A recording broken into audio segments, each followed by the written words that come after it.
안녕하세요. 부자경의 김인성입니다. 자, 사진에서 보는 물건이 오늘 권리 분석을 해볼 물건입니다. 자, 외관에서 보니까 화강석으로 잘 지어진 건물로 보입니다. 20년이 넘은 건물입니다. 20년이 넘은 건물인데 아주 상태가 양호하다.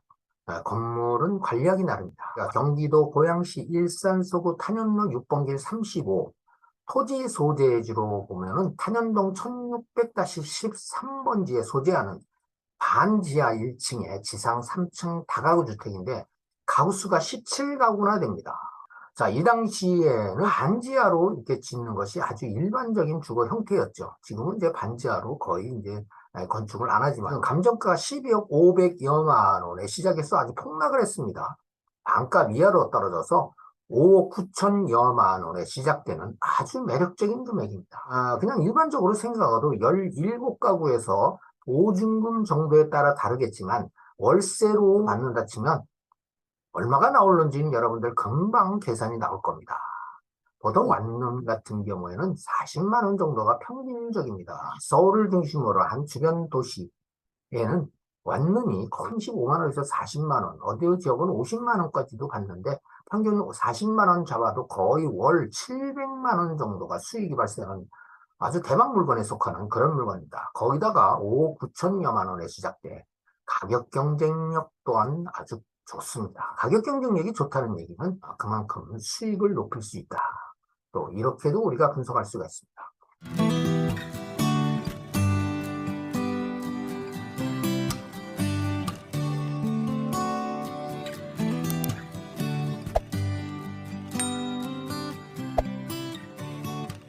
자, 일산시 하면은 설명이 필요 없을 정도로 잘 계획된 도시죠.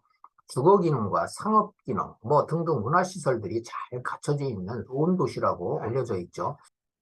자, 교통 여건을 보니까 여기는 이제 서울에서 시작돼서 멀리 신의주까지도 연결될 수 있다는 경의중앙선입니다.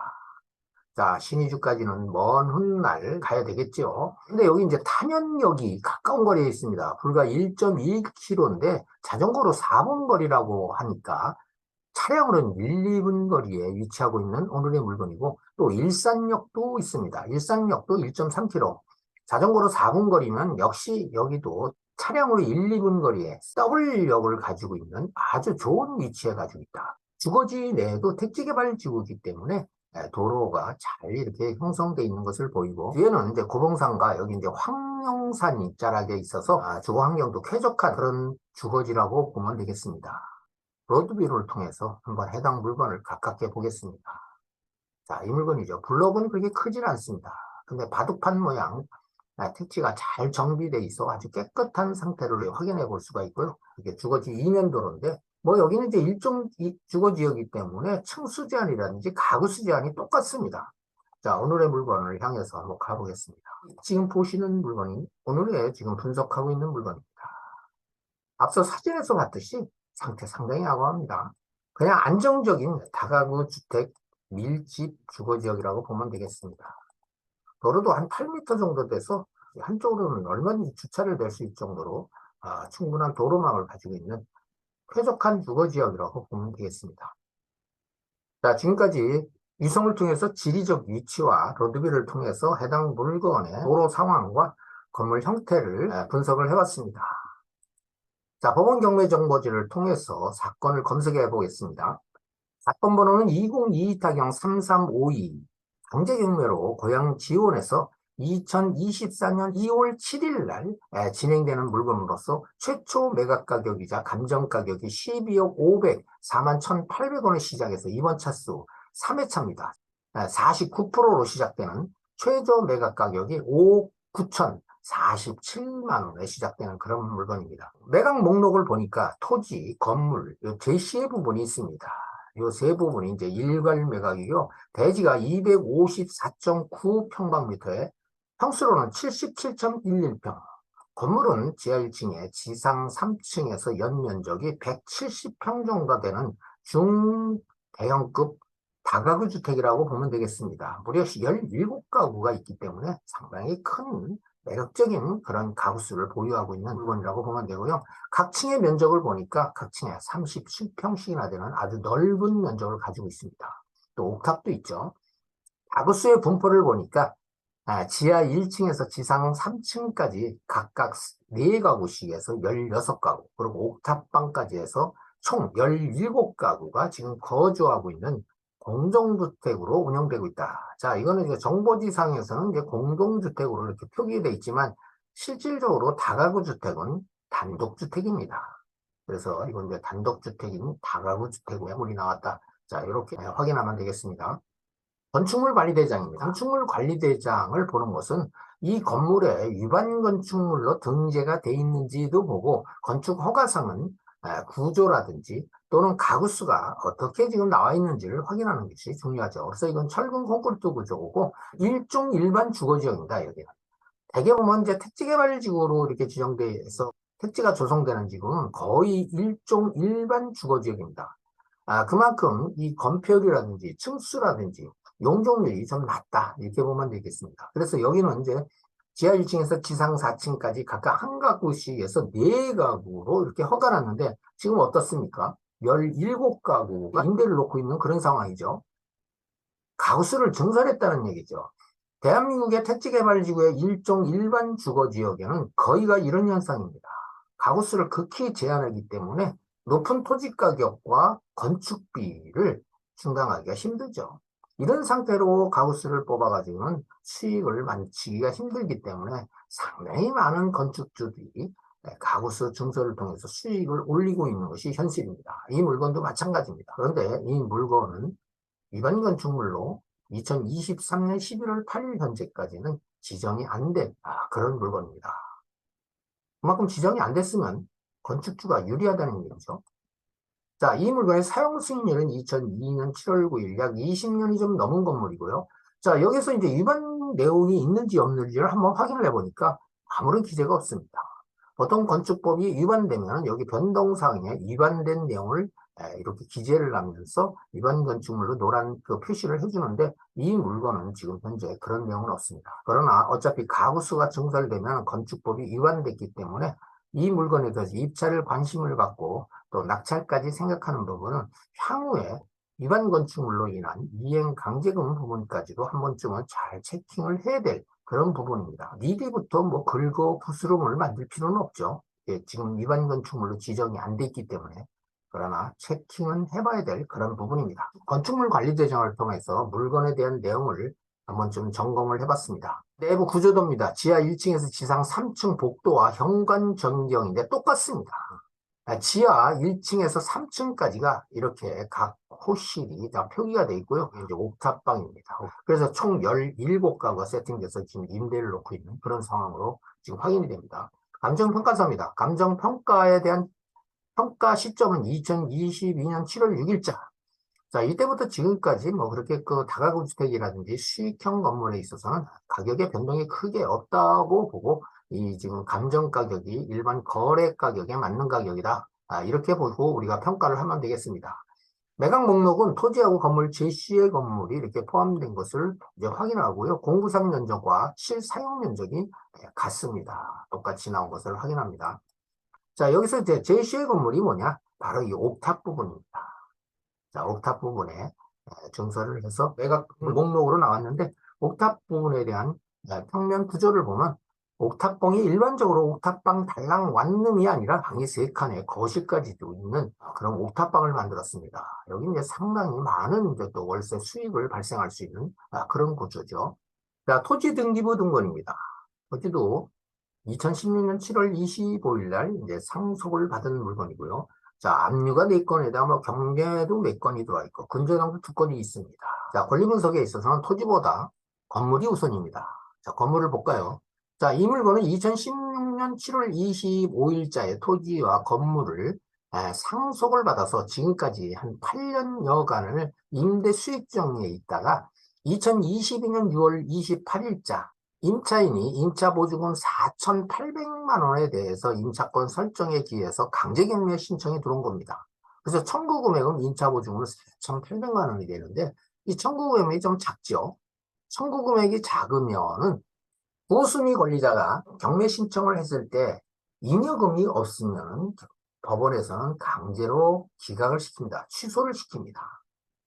자, 그러기 위해서는 선순위 권리자 은행권에서 순위 경매가 진행을 시켜서 경매 물건을 취소시키는 것을 방지시킵니다. 그래서 이 물건은 지금 1순위 권리자, 1순위 채권자의 경매 신청과 그 외의 채권자들이 또 경매 신청을 해서 총 임의 경매 한 건과 강제 경매 3건으로 중복으로 진행되는 그런 물건이에요.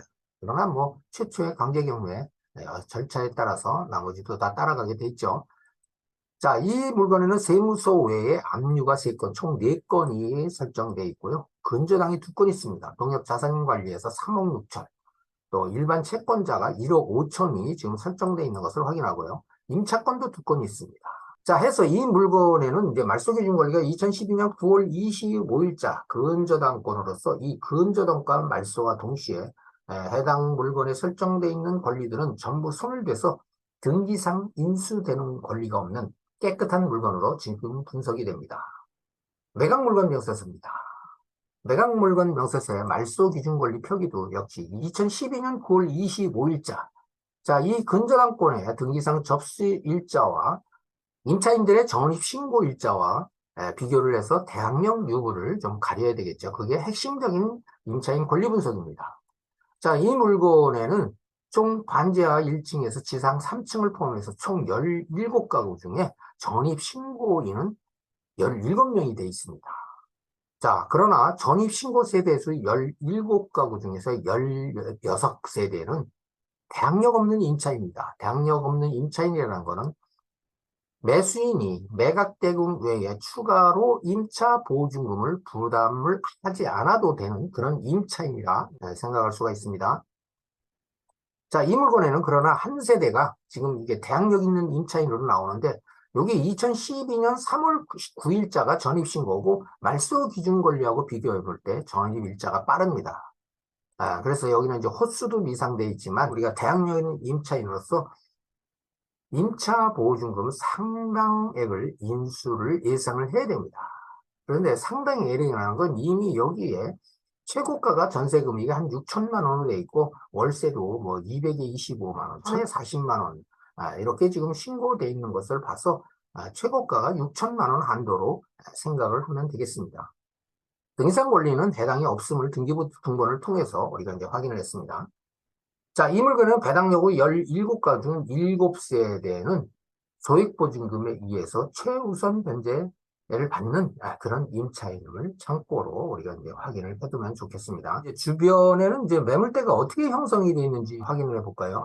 매물이 별로 그렇게 많지는 않습니다. 매물이 많지 않다고 보면은 거래도 그렇게 많지 않다. 매물이 있어야 거래를 하는데 매물이 없기 때문에 뭐 거래도 그렇게 많지 않을 거로 예상됩니다. 자, 오늘 우리 물건은 이제 바로 럭키하우스라는 물건인데 뭐 매물이 나온 게 없습니다. 지금 현재 실시간 매물입니다. 자, 여기 매물이 하나 나왔는데 여기는 아무래도 뭐 근린주택일 가능성이 많네요. 근린주택이라는 건 1층의 점포고 나머지 2, 3, 4층은 다가구 주택으로 보통 건축을 해서 임대를 놓고 있는 상황으로 보이죠. 자, 여기 이제 11억에 나왔는데 한번 볼까요? 면적이 작습니다. 여긴 2000년도니까 우리보다도 한 2년 정도 더 일찍 지어진 그런 건물이고, 대지 면적이나 건축 면적이 우리보다 작습니다. 대지 면적이 우리보다 한 7, 8평 작고, 건물 면적도 한 30평 정도가 적은 물건입니다. 건물 가격은 위치하고 면적 가격이죠. 근데 우리보다 면적이 작은 것이 지금 11억에 나왔고요. 여기 뭐 보증금도 3억 9,600만 원에 375만 원. 와, 이 보증금을 낮추고 월세로 돌리면 앞서서 설명한 대로 거의 700 이상은 그냥 무조건 나오는 그런 월세 수익이 되겠죠. 자, 이 물건은 한번 잘 비교를 해보세요. 결국엔 같은 단지 내에 있는 그런 똑같은 일반 주거지역에 규제를 받고 있는 그런 물건이다. 이렇게 보면 되겠습니다. 자, 주변에도 뭐 매물이 몇 개 나왔는데 한번 볼까요? 자, 여기도 10억이 나왔는데 역시 이거 평수가 상당히 작습니다. 대지가 한 60평, 우리는 77평이죠. 이것도 한 60여 평밖에 안 되는데 대지 차이만 해도 엄청난데 벌써 10억, 9억. 잘 비교를 해보세요. 여기 이제 물건이 7개라고 표시되어 있는데 실질적으로 물건은 뭐 한두 개 정도 불과합니다. 한두 개 정도의 물건을 공인중개사에서 여러 군데서 내놓기 때문에 물건이 많이 나온 걸로 보이지만 실제는 그렇진 않죠. 자, 여기도 물건이 나왔고 물건이 이게 매물이 많지는 않습니다. 매물이 많지 않다고 보면은 실거래가 많지 않다 이렇게도 볼 수가 있죠. 국토교통부 실거래를 보니까 2024년도 한 건이 거래됐는데 이건 뭐 비교 대상이 안 됩니다. 대지가 60여 평에 건물이 한 70여 평. 건물이 뭐 우리 면적의 한 반 정도밖에 안 되는데 6억 1천만 원에 거래됐습니다. 비싸게 거래됩니다. 자, 여기도 이제 그 2022년, 2023년 된 거래 사례가 없네요. 뭐 거래가 별로 없네요. 뭐 비교 대상이 안 됩니다. 뭐 거의 땅이 이렇게 작은데도 한 60여 평 정도 되는 것들이 보통 7억 이상 거래되니까 우리 물건을 이런 거 가지고도 한 번쯤은 비교해 볼 만하다. 자, 지금까지 물건에 대한 분석과 등기상의 권리 분석, 또 임차인 분석도 해봤습니다.